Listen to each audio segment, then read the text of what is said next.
La falta de identidad en los feligreses es una de las características más sobresalientes y aunque parezca increíble, los líderes religiosos tratan de hacerla más prominente en las personas.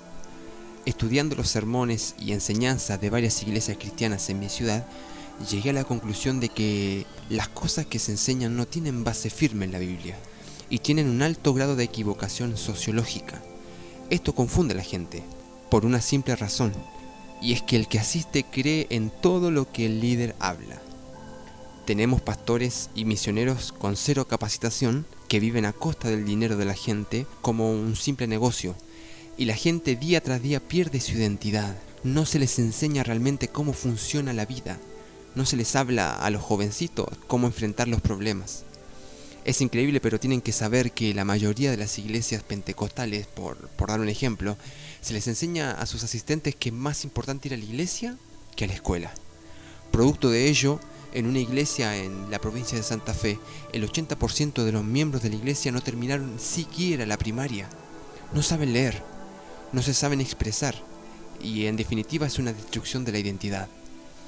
Necesitas saber quién sos, cuánto valés, de qué sos capaz, cuáles son tus talentos. Por lo tanto debes despertar y tomar tu hermosa vida en serio.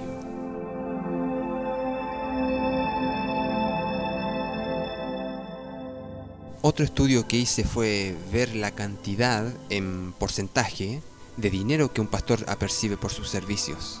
Desde ya les cuento a quienes no son cristianos que en algunos pasajes bíblicos se les aconseja a quienes deseen trabajar en la iglesia vivir de lo recaudado por las ofrendas, pero no en los diezmos. La Biblia claramente dice que si damos nuestros diezmos habrá alimento en la casa de Dios, pero no en los bolsillos de los pastores fraudulentos. Como el dinero es tanto y es tan fácil conseguirlo, hablar una hora y cantar otra, el 40% de los pastores registrados y socialmente conocidos en la ciudad de San Lorenzo, por lo menos, son ricos en todo sentido de la palabra. Imagina que tenés 400 personas que ingresan una ofrenda de 2 pesos y 100 que te diezman una media de 300 pesos. Mensualmente ese pastor recibe una suma de más de 35.000 pesos mensuales por 3 reuniones semanales durante un mes, sin contar con pactos que muchos creyentes hacen y donaciones que pueden venir de terceros, o políticos, o la misma gente. Tan solo date cuenta cómo vivía Jesús o Pablo y mira a tu pastor o líder y mátate de la risa. Están viviendo con tu dinero. No estoy haciendo apología de la rebeldía absoluta. Simplemente date cuenta de esta realidad y lucha por tus derechos. Nadie puede obligarte a dar dinero porque el evangelio es gratis. Necesitas saber que tu pastor es humano porque he estado en muchas reuniones pastorales y de lo único que se habla es del dinero.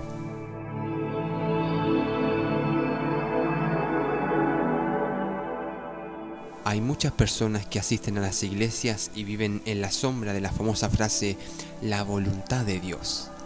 La Biblia es directa y concisa en este sentido. Nos cuenta que todas las cosas ayudan a bien a quienes creen.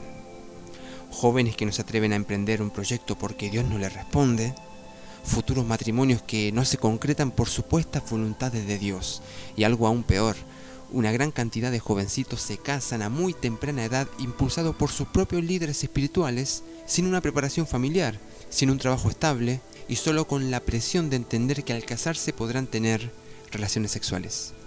Es muy triste lo que digo, pero esos matrimonios han ido directo a la miseria social y económica.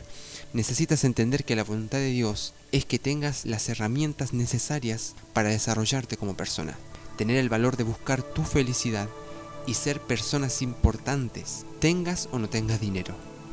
No hay nada más sublime que dejar un rastro en la vida de los demás, ¿no crees? Dios siempre va a apoyar tus decisiones cuando sean honestas, dignas y valientes. No tengas miedo, amigo.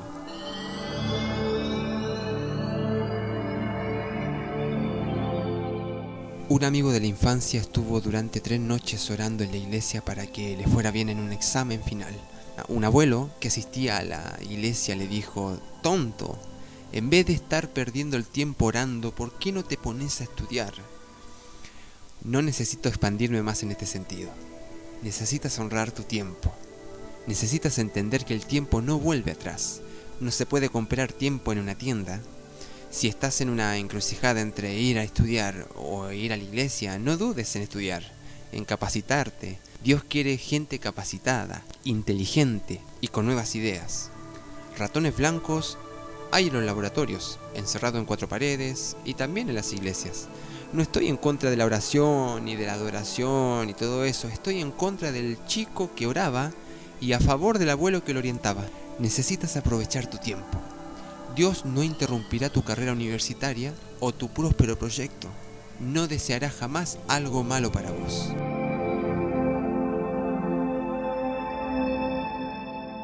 No confundan la frase crecer como persona al hecho de ganar más dinero. Hay algo que el dinero no compra y es la experiencia. Un currículum vitae lleno de experiencias laborales y profesionales te hacen crecer como persona, te abren más puertas y te dignifican. La autoestima es una pieza fundamental, no la más importante, pero fundamental para enfrentar los desafíos del día a día. Bernardo Estamateas, en una entrevista con Fantino en el Canal América, aseguró que una estima sana te da más chances de vivir una vida centrada, alejado de las críticas destructivas y de la depresión.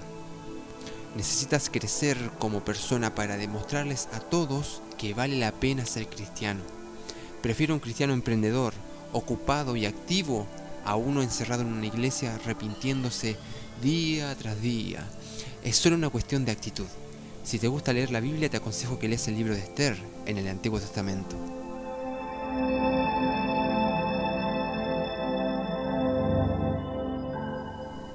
La Biblia es fácil de entender, y el Evangelio de igual forma. Entonces, ¿por qué tantas doctrinas, tantas religiones, tantas maneras de llegar al cielo? Los complicados somos nosotros. Desde el principio de la historia el hombre ha querido tener la verdad absoluta. Pregúntale a un testigo de Jehová cuál es la religión verdadera, o a un metodista. Es decir, todos tienen la verdad y todas las verdades tienen pequeños cambios que la hacen exclusivas a todas. Eso no invalida la Biblia porque la Biblia es una. Necesitas entender que la Biblia es imperfecta, pero cumple su propósito a la perfección.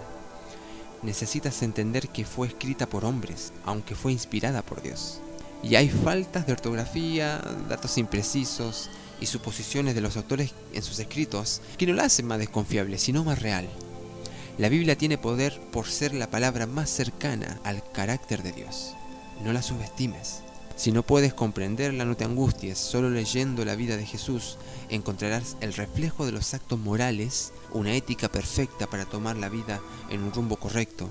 Solo con paciencia y mucha dedicación sacarás enseñanzas hermosas que te ayudarán a crecer como persona. Si no sos creyente o no asistís a una iglesia, te recomiendo que leas el libro de Santiago. Te vas a dar cuenta de lo que pensaba él en ese tiempo de los cristianos. Él también pensaba como vos.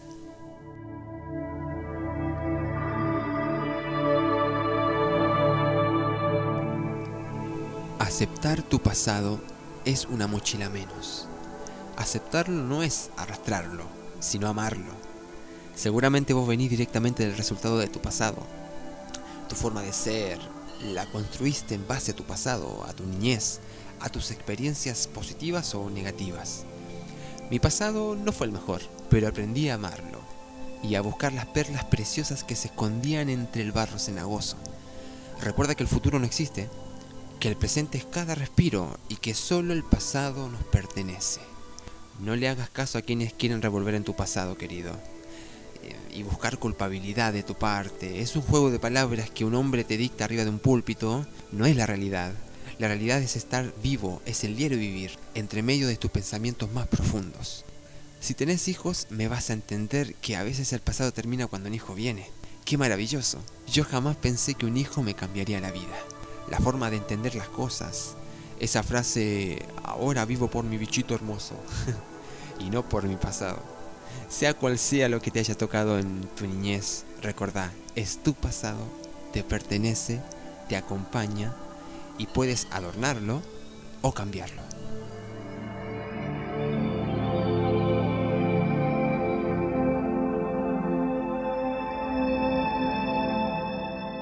Estaba sentado en la silla de una iglesia y el pastor con unos 40 kilos de sobrepeso nos decía: acá estamos los más felices del mundo. Y yo comencé a mirar a mi alrededor y veía gente acomplejada, madres desoladas y jovencitos descreídos de su presente. Me volví a preguntar si era verdad lo que ese hombre decía, y no era verdad. Después que terminó la reunión, cada uno con un saludito se fue a su casa a enfrentar la verdadera realidad. Afuera hay gente más feliz que adentro de una iglesia por una sola razón: cumplen sus metas. No hay nada malo en eso. Si el médico tiene un hijo que está en la facultad y una madre ve bailar ballet a su hija, o yo veo cumplir la meta de mi nene, ¿qué puedo envidiar a una iglesia muerta? ¿Qué me podrá ofrecer una iglesia llena de peleas internas y complejos? Lo mismo se preguntan miles y miles de personas. ¿Qué me ofreces de nuevo? ¿Qué gano yo con asistir? Esas son algunas preguntas obvias que los religiosos te refutarán con respuestas sin fundamentos, convencidos de que viven felices.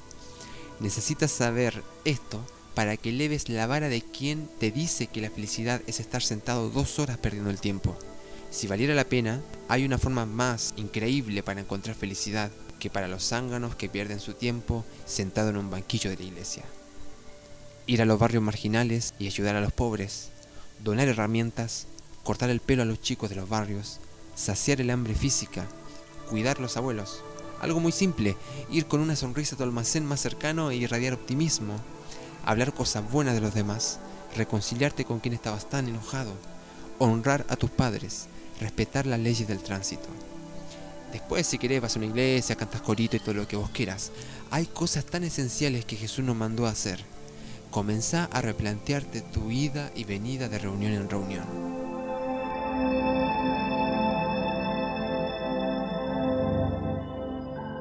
Ya en este punto, si tenés sentido común, te habrás sentido muy incómodo, porque comenzás a analizar que a veces ir a una iglesia forma parte de un ocio, y si no lo tomás como una actividad de renovación, se convertirá en carcoma de tus huesos. Si has estado años y años congregándote y no has crecido en ningún sentido como cristiano o como persona, lo más probable es que tu líder no tenga la dirección de Dios, porque vos lo sabés, se nota. Si basas tu vida cristiana en una iglesia, estás perdiendo el tiempo. El mismo Jesús tenía un ministerio urbano, en las calles, en las acciones, y no solo en los sentimientos. Provoca un cambio. Trata en lo posible de actuar, y no solo de asistir. Las religiones se han vuelto monótonas, con un cronograma armado, sin creatividad, y lo más probable es que muchos se pierdan incluso dentro de ellas. No convalido ir o no a la iglesia. Te digo directamente que si tus frutos no están, debes correr por tu vida, amigo.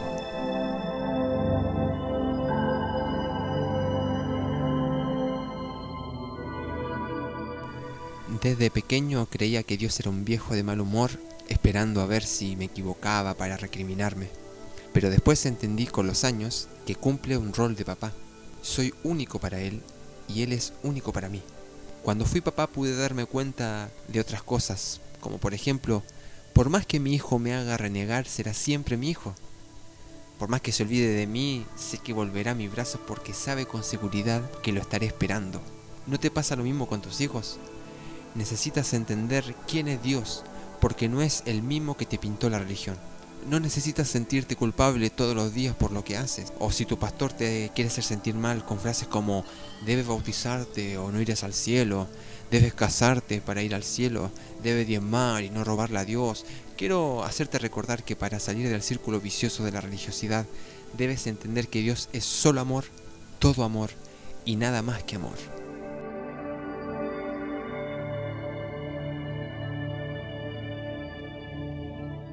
Ya te habrás dado cuenta desde el punto de vista de afuera, lo que entendemos o lo que sentimos algunos cristianos por la situación de la iglesia hoy.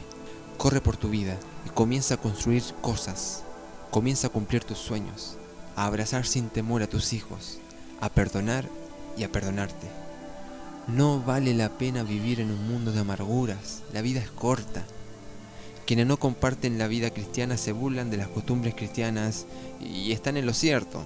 Las costumbres que no tienen nada que ver con elevar el nivel de vida de las personas. Es tiempo de cambiar esto, de cambiar estas costumbres, porque la gran mayoría va en contra de la realidad, incluso de tu voluntad.